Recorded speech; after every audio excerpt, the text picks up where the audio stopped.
Topic आवाज़ जनता की। मैं आवाज़ जनता सत्येंद्र उपाध्याय, और आज जैसे देख सकते हैं कि आरएलडी और एसएसटी की रैली हो रही है, जिसमें समाजवादी पार्टी के नेता अखिलेश यादव जी और जयंत चौधरी जी दोनों लोग साझा प्रोग्राम कर रहे हैं। ये गठबंधन के बाद पहली इनकी ऐसी रैली है और काफ़ी भीड़ की उम्मीदें हैं। पश्चिमी उत्तर प्रदेश की दिशा और दशा बदलने की बातें हो रही हैं, तो जानते हैं यहाँ के जनता के बीच में जाकर के कि क्या है सिचुएशन और कैसा है इसका माहौल और क्या पड़ेगा इसका परिणाम। सर, आपका नाम? मेरा नाम कमर आलम है और मैं किठौड़ विधानसभा से हूँ। शाहिद मंजूर जी का सपोर्टर हूँ, वोटर हूँ। इंशाल्लाह ये गठबंधन जो है अखिलेश यादव और जयंत चौधरी का, इंशाल्लाह ये कामयाब होगा और हर हाल में कामयाब होगा। जैसे कि पूर्व में देखा गया, इन्होंने बहन जी से अखिलेश जी ने गठबंधन किया था, वो गठबंधन कामयाब नहीं हुआ। तो ऐसा तो नहीं कि बहुत सारी भीड़ आने के बाद, चुनाव में जीत जाने के बाद नेता अलग हो जाएं? नहीं, ऐसा तो नहीं है, लेकिन अब की बार तो जो मुस्लिम वोट बढ़ जाती थी, बहन जी की तरफ चली जाती थी। अब के बहन जी की तरफ भी मुस्लिम परसेंटेज जो है वो बिल्कुल ना की बराबर है। वो सपा पे यानी कि अखिलेश यादव जी पे अब के बहुत बहुत बहुमूल्य तरीके से मुस्लिम सपोर्टर जो हैं वो बहन जी को छोड़कर सपा पे आ रहे हैं। भाजपा की बात करें तो भाजपा केवल हिंदू मुस्लिम की बातों को लेकर के आई थी सत्ता में। अभी भी उन बातों को देखा होगा आपने कि काफ़ी विरोधाभास रहता है। ऐसे में यहाँ की जो पश्चिमी उत्तर प्रदेश के मुसलमान हैं वो किसकी सपोर्ट करेंगे? पश्चिम उत्तर प्रदेश के मुसलमान तो लगभग एक तरफा जो हैं वो सपा के और लोकदल के साथ हैं इस वक्त, क्योंकि इन्होंने पीछे मुजफ्फरनगर मुस्लिम और जाट का दंगा करा के एक सियासत रची थी। लेकिन उस बात को जो है जाट और मुस्लिम सब समझ चुके हैं इनकी, और ये तो मंदिर मस्जिद की राजनीति है इनकी। तो इन पर कोई और एजेंडा तो है नहीं, विकास का एजेंडा नहीं है इनके पास में। तो अब पब्लिक समझ चुकी है कि इनके पास में जो है, अब मथुरा का ले लिया इन्होंने कि जी मथुरा मंदिर बनाएंगे। मथुरा के जो जाट लोग हैं, हिंदू लोग हैं, वो बेचारे सभी ये कह रहे हैं कि हमारे पास वृंदावन में बहुत मंदिर हैं, बहुत मस्जिद हैं, लेकिन वो सब समझ गए। अब है मुद्दा विकास का, रोजगार का। 5 साल जो है बहुत बड़ी परेशानी में गुजरे लोगों को। जिस तरह से देखा जा रहा है कि आज काफ़ी संख्या है, तो इससे क्या लगता है कि हवा उल्टी चली है क्या? हाँ जी, कैसे? अखिलेश यादव और जयंत चौधरी यही जीतेंगे अब की बार। कैसे जिताओगे आप, वही तो मैं जानना चाह रहा वोट हूँ। से जिताएंगे, वोट से जिताएंगे। दिलो जान से जिताएंगे। अच्छा, एक चीज़ और पूछूंगा। आपने अक्सर देखा होगा राजनीति में कहना बहुत कुछ होता है, लेकिन समय पे काफ़ी भीड़ है, भीड़ से आप वोटों को परिवर्तन कैसे करवा पाएंगे? मतलब जैसे ही भीड़ है, इस भीड़ को आप लोग क्या समझा पाएंगे? क्या ऐसी चीज़ लेके आ रहे हैं जिससे कि जनता आपको वोट करे? मुद्दा हमारा यही है, सबका साथ सबका विकास। ये तो बीजेपी का भी था। नहीं, बीजेपी झूठ बोलती है। बीजेपी झूठी है पार्टी। महंगाई बहुत है बीजेपी के उसमें। देखो, अगर अखिलेश की सरकार आएगी तो रोजी रोटी भी मिलेगी। नहीं, अभी क्या रोजी रोटी नहीं मिल रही लोगों को? नहीं, भूखे मर रहे हैं, काम मिलना नहीं है, सब बंद है। तो ये तो वो कह रहे हैं कोरोना के चक्कर में ये नुकसान हुआ है। ये सब फर्जी बातें हैं। अच्छा, ये फर्जी बातें हैं। सच्चाई क्या है? कोरोना कुछ नहीं है। हाँ। सब ये झूठी बातें हैं। अच्छा, एक तरह से देखा जाए तो युवाओं की सोच बदलने वाली बात, क्योंकि अखिलेश जी भी युवा थे, राजनीति में आए, उसके बाद बहुत सारी चेंजिंगें आई, लेकिन लोग इन पे भी आरोप लगाते कि अनदेखी करते हैं लोगों से। नहीं, ऐसा कुछ नहीं है। देखो, युवा और बच्चे जो स्कूल के बच्चे हैं, युवा हैं, शिक्षा के मामले में अखिलेश यादव जी के तो बहुत ही ये सपोर्टर और बहुत ही अच्छे लोग हैं। लैपटॉप बांटे अखिलेश यादव जी ने, और काफ़ी इन्हें सुविधा दी, कन्याधन दिया, स्कॉलरशिप आई। अब देखो, स्कॉलरशिप नहीं आके दे रही बच्चों की, कुछ नहीं आके दे रहा बच्चों का। इसके अलावा क्या कहते हैं जी, अब के ये एक जज्बा है लोगों का, क्योंकि इन्हें 26 साल बाद 5 साल का मौका दे दिया, बजाय 5 साल के केंद्र में 10 साल का मौका दे दिया। इन्होंने जो वादे करे थे, जितने भी विकास के वादे करे थे, वो सब झूठे निकले, इनके खुश निकले। आप लोगों ने तो बहुत सारा चुनाव देखा होगा, बहुत सारी सरकारें बनी, लेकिन जो राजनीति में बदलाव आ रहा है, जैसे कि देखा गया कि 80 के दशक के बाद, 90 के दशक के बाद और अब जो चल रहा है, बहुत कुछ परिवर्तन है। तो आप लोगों ने इससे क्या अनुमान लगाया कि आने वाला भविष्य कैसा होगा? आने वाले भविष्य उम्मीद तो ये कि अच्छा ही होगा हम लोगों के, सभी जनता के लिए, हिंदुस्तान की, और उम्मीदें भी हैं गठबंधन से इससे काफ़ी।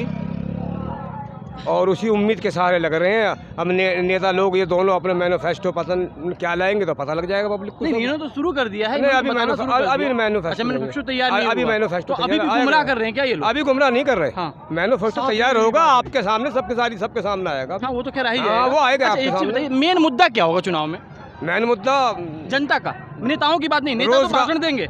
रोजगार, रोजगार। जो सिलेंडर मोदी ने दिए वो बहकाने के बाद में सब्सिडी सब खत्म, और वो तो खाली पड़े हुए हैं। उससे पहले उन्होंने अपने मैनिफेस्टो में लगा भाई भ्रष्टाचारी खत्म होंगे, 15 लाख 20 लाख हर अकाउंट में खाता होंगे, 15 लाख उन्होंने कहा था। उन्होंने कहा कि जुमला है वो, तो खैर उसको हम नहीं बात करेंगे। 15 लाख जुमला बता दिया उन्होंने कि नेता जो होते हैं ये आते हैं, लच्छेदार भाषण देते हैं और कहते हैं कि जुमला था। तो जुमला तो था, लेकिन उसके बाद भी वादे क्या रह गए? नहीं, उनसे बड़ा तो हिंदुस्तान में जुमलेबाजी वाले कोई नहीं है। उसी में तो हिंदुस्तान की आवाम पहले से बड़ी सीधी सच्ची रही है। जुमलेबाजी में फंस जा, और वो जुमलेबाजी से बाहर निकलने की कोशिश कर रहे हैं। एक जो ये सिचुएशन बनी हुई है हिंदू मुस्लिम वाली, तो इसको कहाँ तक अखिलेश जी पाट पाएंगे? अरे हम बता देंगे भाई, बताओ क्या पूछो। ये जो हिंदू मुस्लिम की बातें चल रही है, लोगों को बांटने वाली बातें चल रही हैं। कौन बांट रहा? अरे नेता ही बांट रहे हैं ना। बांटो जाओ। तो हम क्या बट रहे? सब है यहाँ। सब एक है। हाँ, अरे यहाँ तो सब हैं, बटते तो यहाँ क्यों आते हैं हिंदू मुस्लिम? एक चीज और मैं पूछना चाहूंगा, ठीक है नहीं बटे, आप जनता कहती है कि नहीं बटे, लेकिन नेताओं का काम बांटना होता है, बांटने के बाद ही किया जाता है। बांटो जाओ। नेता कौन से हिंदू मुस्लिम की बात उसमें नहीं जाता, एक दूसरे के घर जाते नहीं नेता। और कौन सी पार्टी में मुस्लिम नहीं और कौन सी में हिंदू नहीं। नहीं, अभी तो आरोप इन पे भी लगा कि इनके पास मुस्लिमों की संख्या है, लेकिन फिर भी ये मुस्लिम विरोधी बात करते हैं भारतीय जनता पार्टी वाले। पब्लिक समझती है, बात करो जाओ। हमारे सब मिलने वाले मुसलमान और मुसलमानों के हिंदू।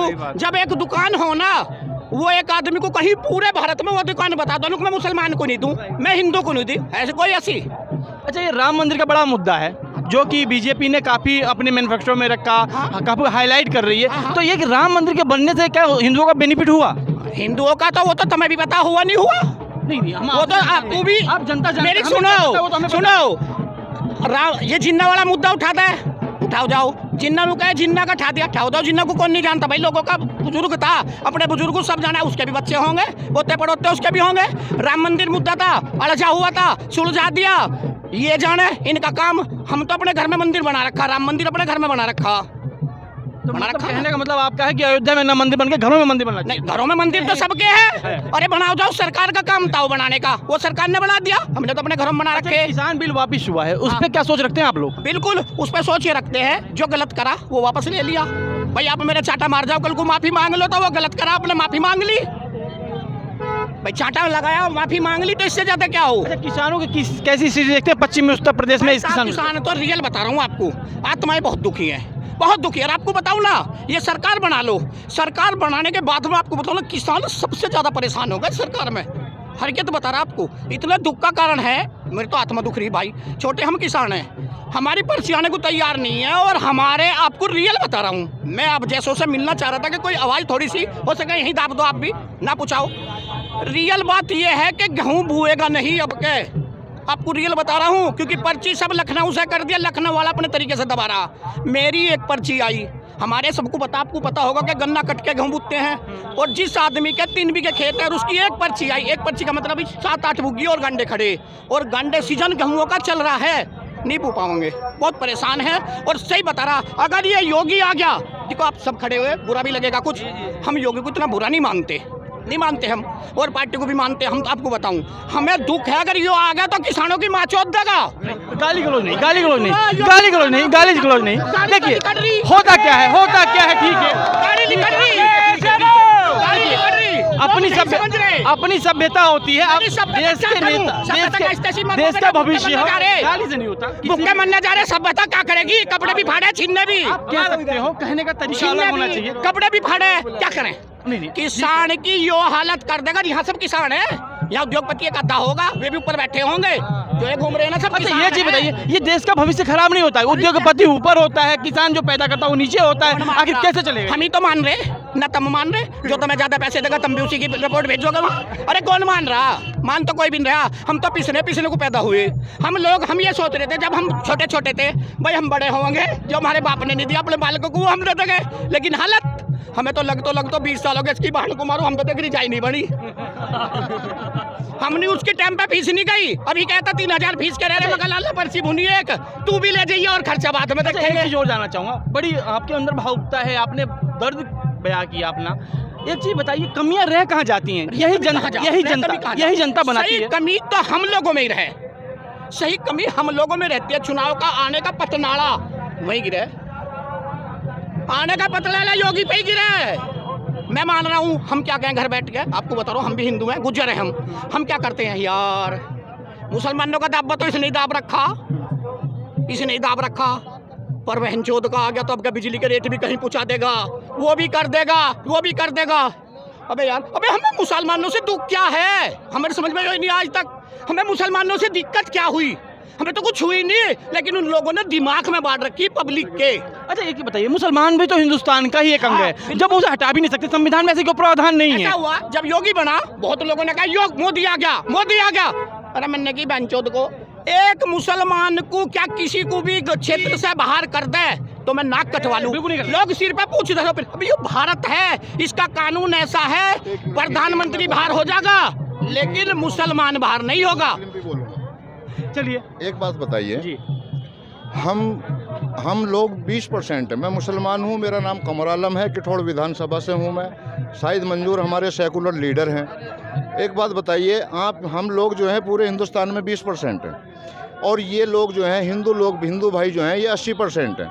क्या हम लोगों को 20% हम इनसे जर में जा देनी, ज़मीन में जा देनी, तालीम में जा देनी, अधिकारी लाइन में जा देनी, यानी कि इतने बेवकूफ़ी बनाई इनकी हिंदू भाइयों की कि इन्हें 20 आदमियों के नाम लेके 80 को डरा के रख रखे हैं। 80 हिंदू भाइयों को 20 मुसलमानों के नाम लेके डरा रखे हैं, ठीक है जी। जो कि 20% में मुस्लिम 2% सक्सेस हैं, 18% मुस्लिम जो हैं वे बेचारे मजदूर तबके के हैं, ठीक है जी।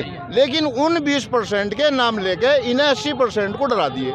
लेकिन ऐसा अब की बार नहीं होगा, कुछ भी नहीं होगा, ये सब लोग समझ चुके हैं, ठीक है जी। देखिए जनता है, जनार्दन है, यही जनता जनार्दन नेता को फर्श से लेके और उस पर बैठाने का काम करती है। और इस चुनाव में 2022 के चुनाव में सरकार जिसकी भी बने, लेकिन जो लोगों के दर्द हैं शायद उस सरकार को समझना होगा। इसी समझ करके जनता जो वोट करे, और जनता से भी अपील करेंगे कि वो अपने अधिकार का भरसक वो प्रयोग करे जो जनता को करना चाहिए।